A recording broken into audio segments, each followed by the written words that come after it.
Ferguson's going to help lead the way today, so thank you to Commissioner Ferguson.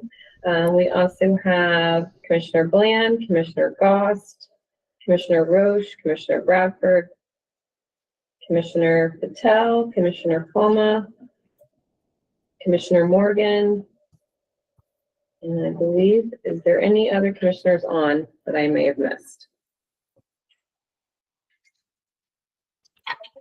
I think we are good. We'll turn it over to you, Commissioner Epperson.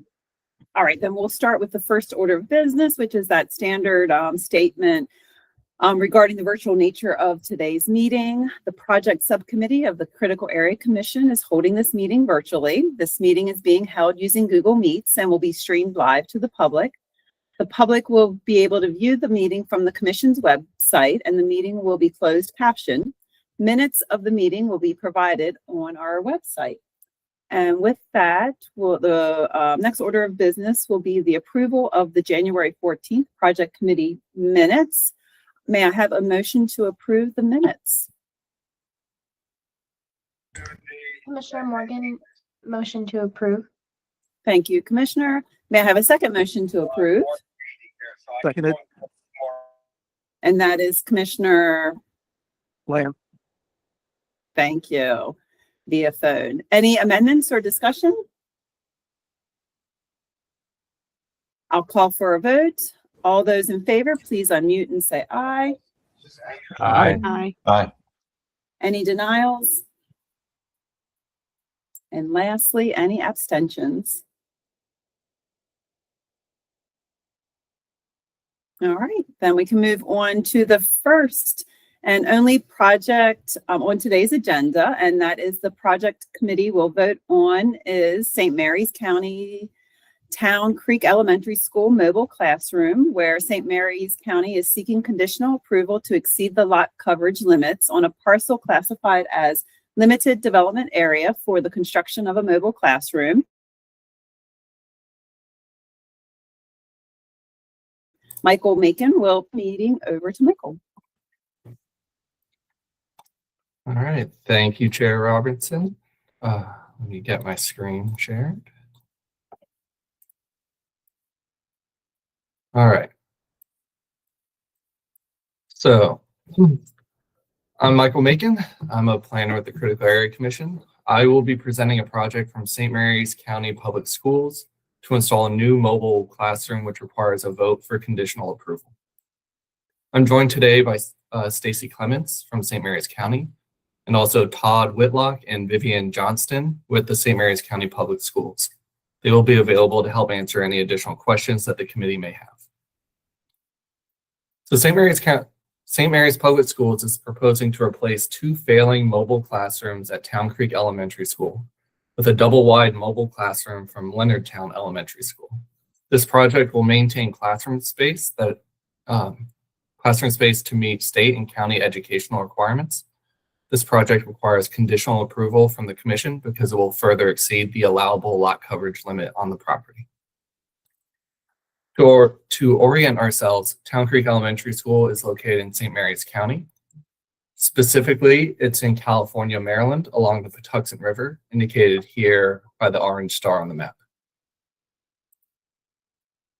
The property is designated as LDA, or Limited Development Area, with only a portion of the property within the critical area, approximately 2.84 acres on the eastern portion of the lot, highlighted here in yellow. The allowable lot coverage limit, or allowable lot coverage on the property is 15%, or approximately 18,529 square feet. The existing lot coverage is legally non-conforming at 37,941 square feet. So here's a site plan for the proposed project. The school is in the center of the screen, and the critical area boundary is shaded in yellow and extending to the southeast. The 2 trailers to be removed are highlighted here in red. 1 trailer is inside the critical area and will remove 800 square feet of lot coverage within the critical area. The new double-wide trailer will be placed here in blue.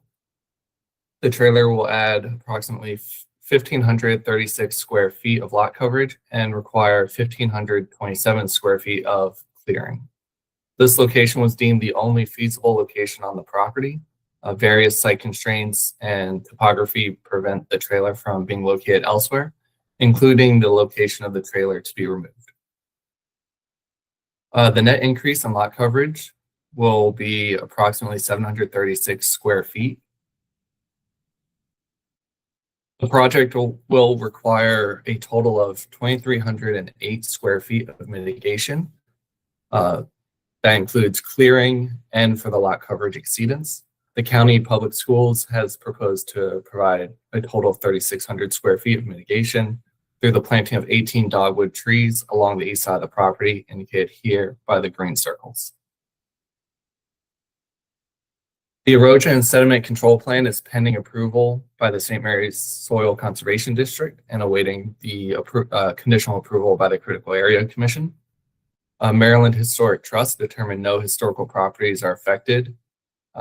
Maryland DNR Wildlife and Heritage Service determined that no state or federal rare, threatened, or endangered species are present or would be impacted.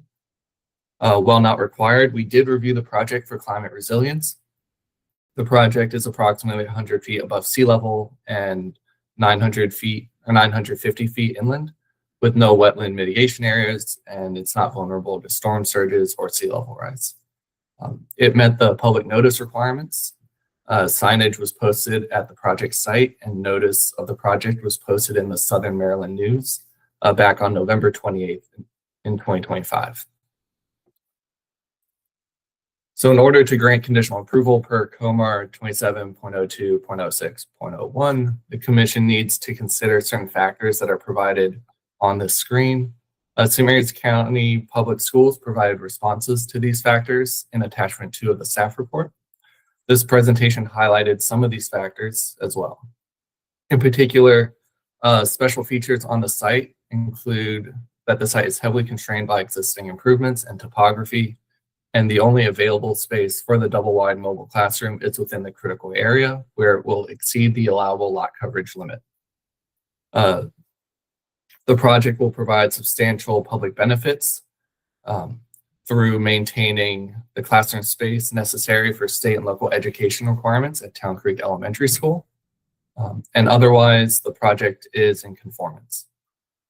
For the factors under O1C, literal enforcement of the provisions would prevent the project from occurring. Other than lot coverage, the project conforms with the critical area program, and the applicant is proposing to provide mitigation above and beyond the required 2,308 square feet. With that, the commission staff recommends approval with the following condition. Prior to the start of construction, St. Mary's Public Schools shall submit to the commission staff a soil and erosion control plan that has been approved by St. Mary's Soil Conservation District. Now I will turn it back over to Co-Chair Robertson and welcome any questions or comments.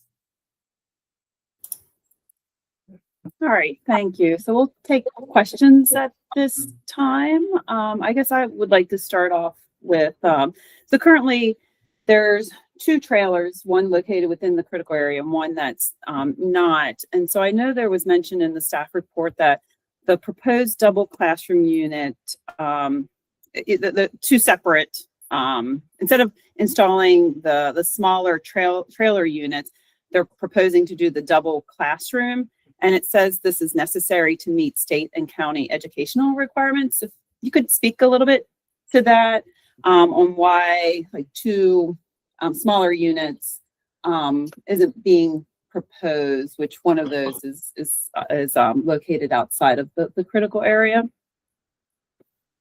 Of course, I may let the public school staff take this, but I believe the position is that they are relocating an existing double-wide trailer from Leonardtown Elementary School. So it's the availability of this double-wide as opposed to purchasing 2 new single-wide trailers. So it may just be that convenience from the county. But I'm happy to let public school staff chime in. Yeah, I'm hoping maybe somebody could, elaborate a little bit on why they're 2 smaller units. I'm sorry. So the unit in question is currently at Leonardtown Elementary School, It is not being used by Leonardtown Elementary School. And typically what we will do is relocate these buildings when they are underutilized to spaces that need them. So the fact that it's in our inventory and we wouldn't have to purchase 2 new separate buildings is why we'd like to use this one. The other interesting thing is if you're the west side of the plan, the unit that's outside of the critical area is tucked in behind the gymnasium, and will basically have to be dismantled by hand to get it out of there. So we would not be able to put one back in its place. Okay,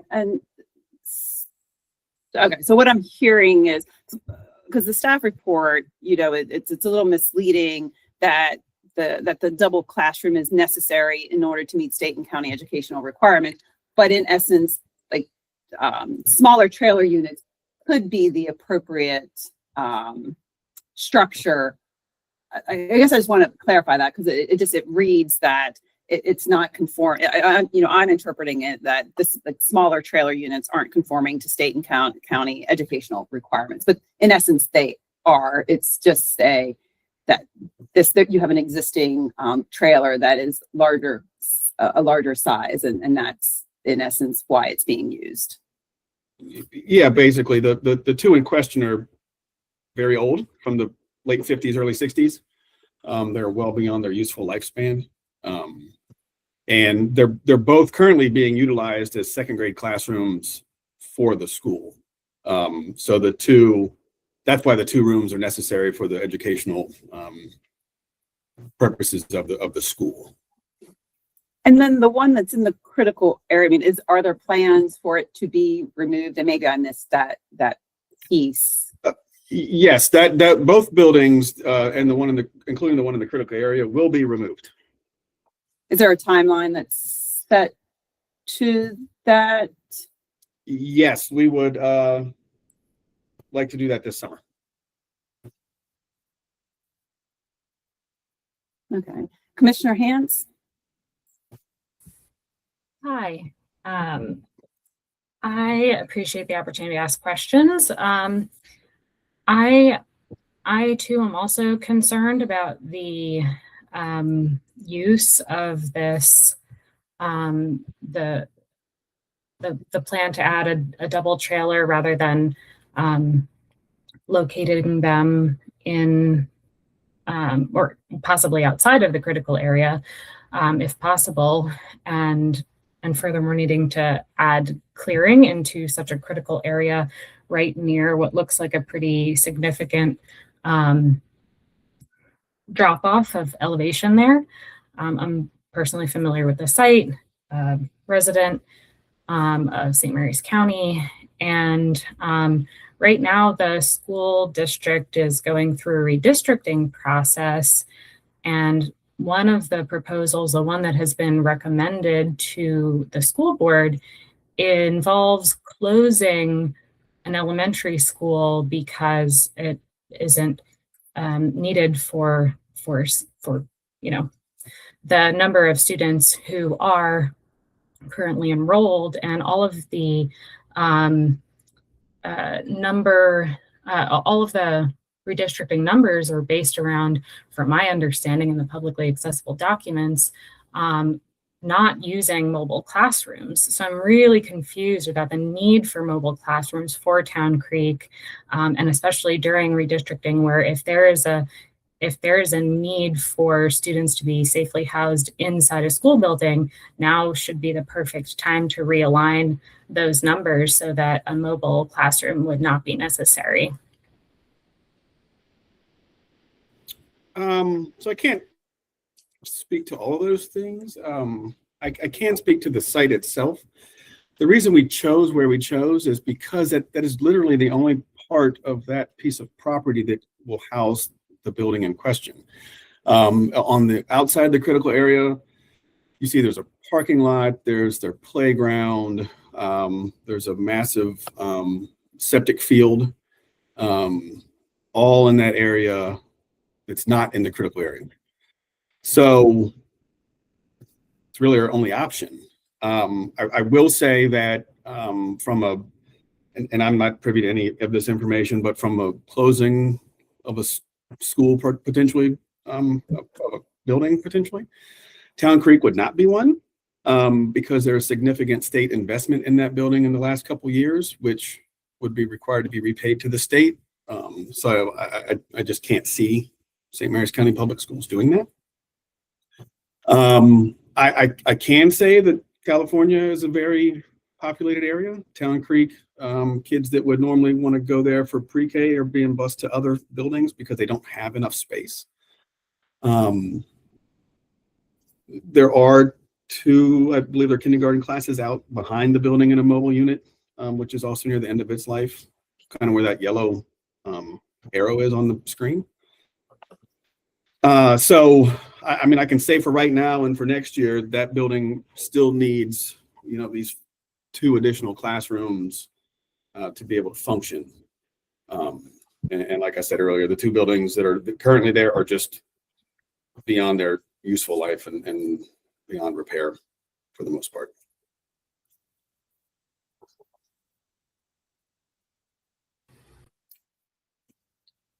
So I have an additional question related to the building that's proposed to be removed within the critical area. So what's going to happen to that area once it's removed? Is there any future plans?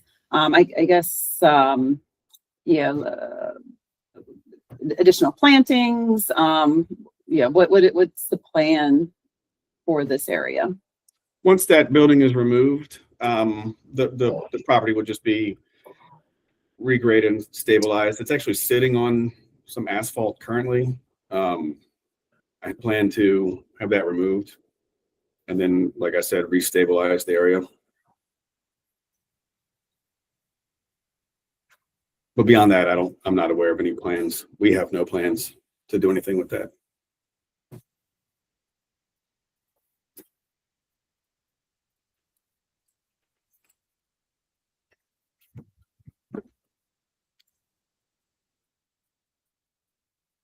And I guess this might be a question, I guess, also for like critical area staff. So as of right now, how the like meeting all the conditions, like there's no obligation for them to remove the building. Like there's, I guess I'm just trying to figure out, like, do we need a condition to ensure that, the building's removed and to be able to restore that area? Like if we know now that there's asphalt underneath that building, like to potentially, ensure that it's not vegetated. Like, so, and I guess maybe I just didn't look at the staff report well enough, but does the staff report take that into consideration? I did take that into consideration when I was preparing the staff report. I was under the impression that it was going to be removed and restabilized with some native vegetation. That's why the staff report reflects a net increase in lot coverage of 736 square feet instead of 1,536 that would be associated with that double wide trailer. So let's look at the difference there. And that's how the project was described to me.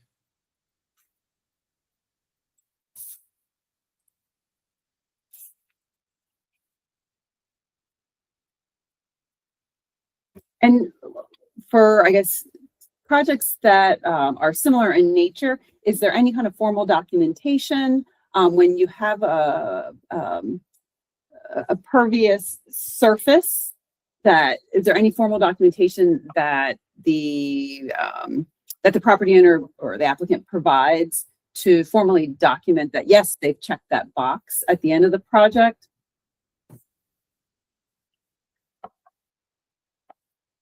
I guess I'm just trying to have an understanding of, like, similar projects that, you're taking that into consideration, that there's some kind of checks and balance that that we have, like You can pervious just save it. surface. Save What's it that? and do it. Save it. Oh, I'm sorry. I was going to say, Tammy, Commissioner Robertson, certainly staff, we can, when these are done, we can always go out and do site visits after the work is completed, coordinate with the county to make sure that the lot coverage is removed in accordance with the site plan. All right, and it looks like Ms. Clemens. Hi, good morning. I am with Land Use and Growth Management here at St. Mary's County. And I just wanted to let you know, once we issue a permit for this, and the construction is completed, the school system will contact our department and our inspection team will go out and verify that the construction was done in accordance with the plans and note any differences or violations prior to approving the UNO for it. I hope So that would a clarifies. would a violation be like would the site be Well, that's non-compliant if they didn't remove the asphalt, that would not be Exactly. a violation. So Right. that's not really a check and balance. Okay. Chair Fisher.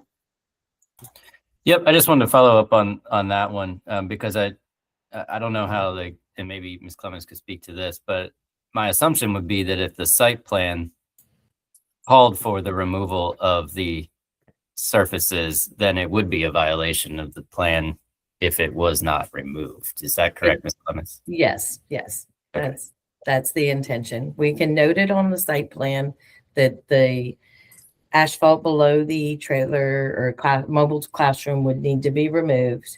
And if it is not removed, then we do not approve the UNO.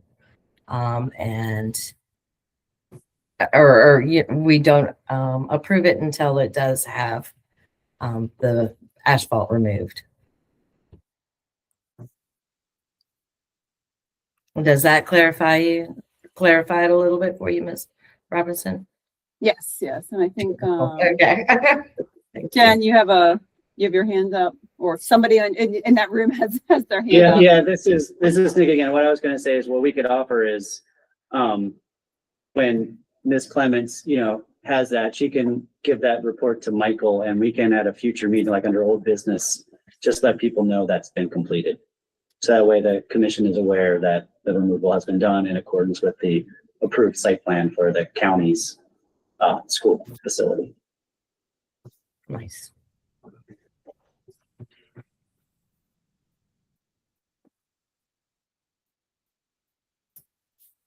Okay, I guess we can move on to a vote.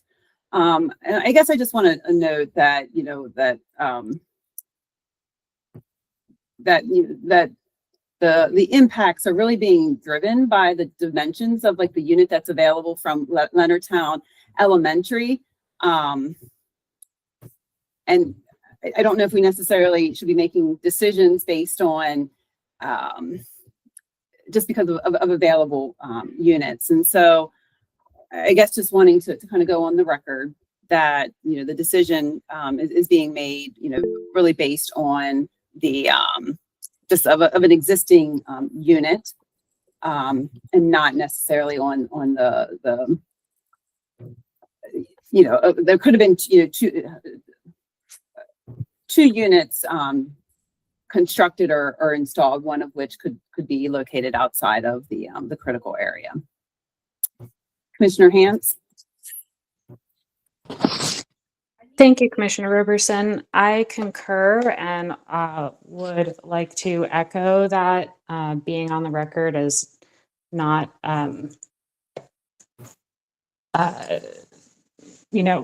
just I'll leave it at echoing what you've said, Commissioner Roberson, but also a follow-up question, just a clarification about this particular unit.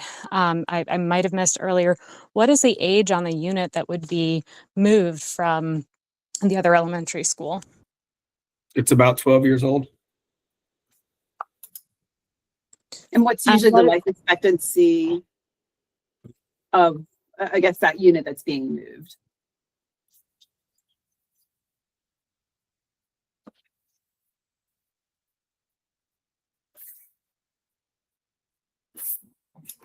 if known, or you can just say, I don't know. It's about 12 years old. Oh, I'm sorry, but what's the life expectancy? Like what is the expected, Oh. you know, do you have another like 10 years, 20 years, for this, or is this, kind of a short fix? And so, I mean, those are things that, considerations that, or information to consider. I understand. Yeah. So, Sorry. no, I mean, we would expect to get another at least 20 years out of this building. Considering that most of the mobile units we've had are well over 25 years old. We would expect that. And the only thing that would, maybe change is if at some point in the future, which I do not anticipate, we came back and asked to build a brick and mortar building or an addition to this building. But beyond that, the unit in question would be there until it physically could not be replaced or repaired. And at that point, it would have to be replaced. All right, Commissioner Hands, do you have additional questions or comments? That was definitely my question as well. Thank you, Commissioner Roberson. Final comment. I'm again expressing strong concern about using a temporary classroom for long-term housing of students, particularly when redistrict is currently ongoing. I actually know a number of pre-Kers who are being bused into the Town Creek Elementary School District from Evergreen. And so over the summer, it is entirely likely that there will be new numbers of students coming in and out. And so this strikes me as a poor time to be assuming that we will want new square footage and additional clearing before those decisions have been made.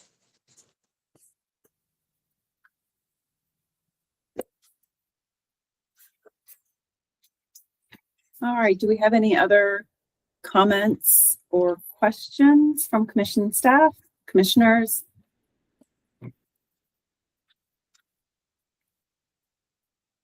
All right, then we'll move forward with a motion to approve the staff recommendation with the condition that before the start of construction, St. Mary's County shall submit all local and state authorizations and approvals to commission staff, including the stormwater management and soil and erosion control plan approvals. May I have a motion? Commissioner Palmer makes a motion. Thank you, Commissioner Palmer. Any discussion on the motion?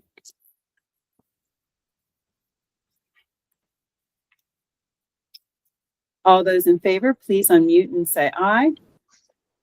Aye. Aye. Aye. $billion this year. Any commissioner denying? One quick question. Do we have to have a second? Yeah. Oh, I'm sorry. Thank you for whoever's keeping me, okay, so I said, may I have a motion? Okay, may I have a second? Right, so I'm sorry, I moved to discussion before having a second. All right, so maybe we just start over to make it clean for this. So may I have a motion to approve the staff recommendation with the condition that before the start of construction, St. Mary's County shall submit all local and state authorizations and approvals to commission staff, including the stormwater management and soil and erosion control plan approvals. Commissioner Palmer makes a motion. Okay. May I have a second motion to approve with the condition that the conditions mentioned? Seconded, Commissioner Bland. Thank you, Commissioner. Any discussion on the motion? All right, now we'll move on to all those in favor. Please unmute and say aye. Aye. Aye. Aye. Any commissioner denying? Nay. Thank you, Commissioner Hans. Any commissioner abstaining from today's vote? Commissioner Grant abstaining.